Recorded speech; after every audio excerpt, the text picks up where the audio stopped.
কি হলো ম্যাডাম, কোথায় হারিয়ে গেলেন? না কিছু না। আমি জানি এই হাসিটা তোমার ওই ছেলের জন্য, কিন্তু আমি তোমাকে এমন ফাঁসাবো যে কেঁদে কুল পাবে না রশনি। সেই দিন লাগবে আসল আগুন, আর সেই আগুনে পড়বে তুমি আর ওই আলো বৌদি।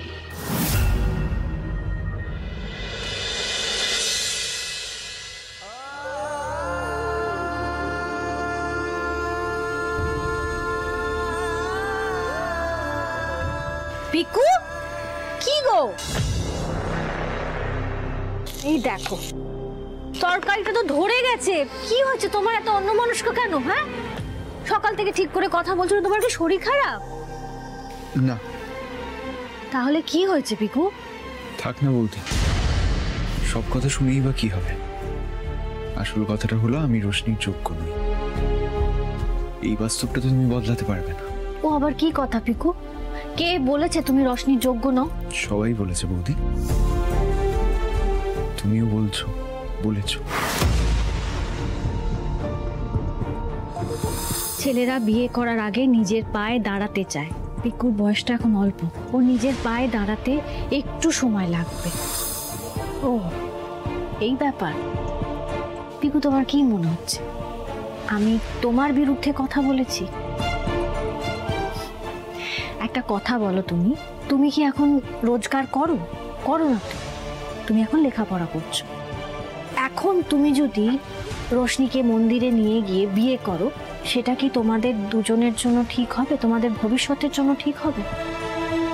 তোমাকে তো আগে নিজের পায়ে দাঁড়াতে হবে, রোজগার করতে হবে, তারপর সবার সামনে রোশনিকে নিয়ে মাথা উঁচু করে দাঁড়াতে হবে, তাই তো?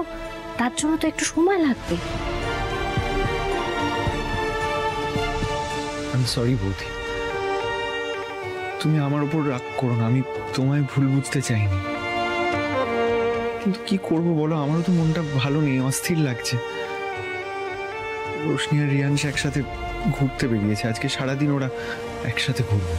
ও বাবা, এই ব্যাপার। আচ্ছা, তোমার রশনির উপর কোনো ভরসা নেই? ওকে বিশ্বাস করো না তুমি? ও তো রিয়াংশকে বন্ধু বলে। পিকু, নিজের ভালোবাসাকে বিশ্বাস করতে হয়, ভরসা করতে হয়। আর তোমাদের ভালোবাসা যদি খাঁটি হয় না, তাহলে কোনো তৃতীয় ব্যক্তি তার মধ্যে ঢুকতেই পারবে না। মাথায় ঢুকেছে কথাটা? ঢুকেছে?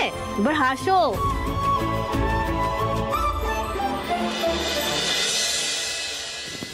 মেহুলি, ও সরি বাবা, আপনারা চলে এসে আরে তুমি উঠছো কেন?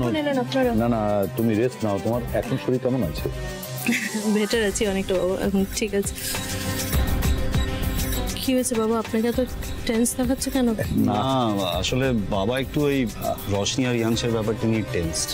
বাবা কি হয়েছে, কেন টেনশন করছেন? আমি বলেছি না, রিয়াংশের ওপরে আমার কমপ্লিট ফেথ আছে, ও সবটা ম্যানেজ করে নেবে। একটু আগেই তো কল করেছিল, ওরা রশনি আর রিয়াংশ মিলে একসাথে পুরো কলকাতা শহর দেখতে বেরিয়েছে। চিন্তা করবেন না, সব ঠিক হয়ে যাবে। হ্যাঁ তাই যেন ভয়। মেহুলি, তোমরা কথা বলো। হ্যাঁ আমি একটু আসছি। চলুন ঘরে দিয়ে আসি। না না, ইটস ওকে। ও বাবা সরি বলতে ভুলে গেছি, ওই খাদ্য মেলার মিস্টার ঝুনঝুনওয়ালা আছে, ওনার কল এসেছিল, তো আপনাকে আমি না আমাদের সবাইকে ইনভাইট করেছে, সো আপনি যাবেন তো? দেখছি। আরে বাবা, আমায় ক্ষমা করে দাও প্লিজ। আমি প্লিজ আমার একটা কথা তো শোনো। কি হয়েছে? খুব তো আড্ডা জমে উঠেছে দেখছি। হয়েছে আর আড্ডা? কি বেড ধরেছিলাম, তোমার ননদিনীর কাছে হেরে গেছি। খুব ভালো হয়েছে, মানে হওয়া উচিত। ব্যাস, এইবার কান ধরে উঠবস করো। যাও। রশ্মি, কি হচ্ছে? সবাই আছে। তুই আমাদের মাঝখানে কেন ঢুকছিস? আমরা বুঝিনি বাবা। ওকে, যা ইচ্ছে করো। তাহলে ম্যাডাম, আপকা হুকুম সরাখো। এবার স্টার্টটা করো, চলো কাউন্ট করছি আমি। হ্যাঁ, দেখেছেন বাবা, দুজনে একে অপরের সাথে কতটা কমফোর্টেবল হয়ে গেছে। 500। আরে আর না, চুপ। আর কত উঠবস করাবে? ঠিক আছিস? খাবি গেলাম, এবার খিদে পেয়ে গেল তো। জল খাবি? এই বৌদি ভাই, আজকে আমরা খুব মজা করেছি জানো। খুব ভালো রশনি, খুব ভালো। আশিকিলা বিহারে মোহন স্পেশাল রাইখিরি পকোড়া আশিকিলা। ও বাবা, থ্যাংক ইউ। আরে দিদিমণি, বাবু, বড় বাবু,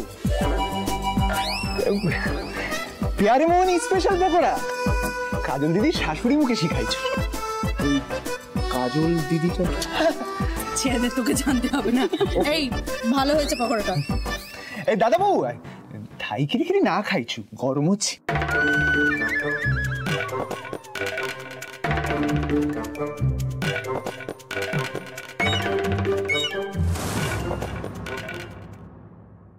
খুব ভালো হয়েছে পেয়ারে পকোড়াটা। হ্যাঁ দিদিমণি, থ্যাংক ইউ। ঝাল হয় নাই তো?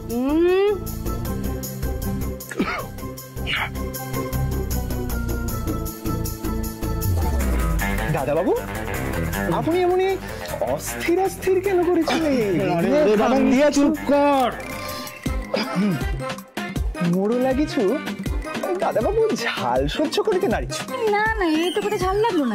না না, আমি তো লাইক ঠিক আছে, ঝাল না লাগিছু। ঠিক আছিস? হ্যাঁ।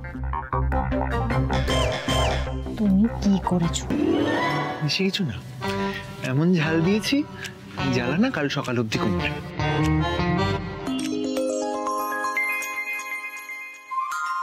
আমি একটু ওয়াশরুম থেকে আসছি।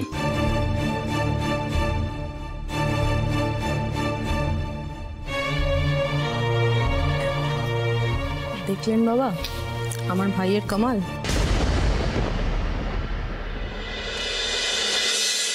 শেষ বল শেষ, তোর কাছে কোনো অ্যাসিডিটির ওষুধ আছে? কেন, কি হলো? ওই শেলফের উপর মেডিসিন বক্স আছে, নিয়ে নে। আর বলিস না, ওই ওরে বাউনটা, আরে এমন ঝাল খাইয়েছে, পেটটা জানি কেমন একটা করছে জানিস তো, ভাল লাগছে না। বুঝলাম। আমি তোকে বলে দিচ্ছি শেষ, এই উড়ে বামুনটা আমার একদম সুবিধার মনে হয় না। কেমন যেন একটা কথাবার্তা, আমার না মনে হয় যেটা দেখায় সেটাও নয়।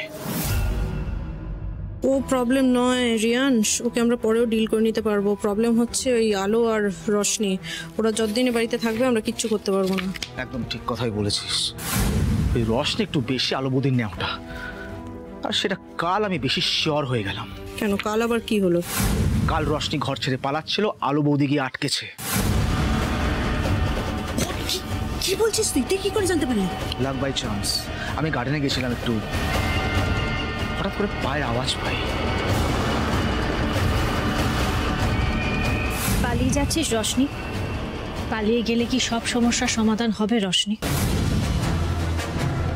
বৌদি ভাই না রশনি, আর কোনো কথা হবে না এই সমস্যা। একবার আয়, আর কোনো কথা। বৌদি ভাই, আমার লাকটা দেখলি, যেখানে লাফড়া সেখানে রিয়াংশ। এক সেকেন্ড দাঁড়া। তার মানে তুই বলতে চাইছিস যে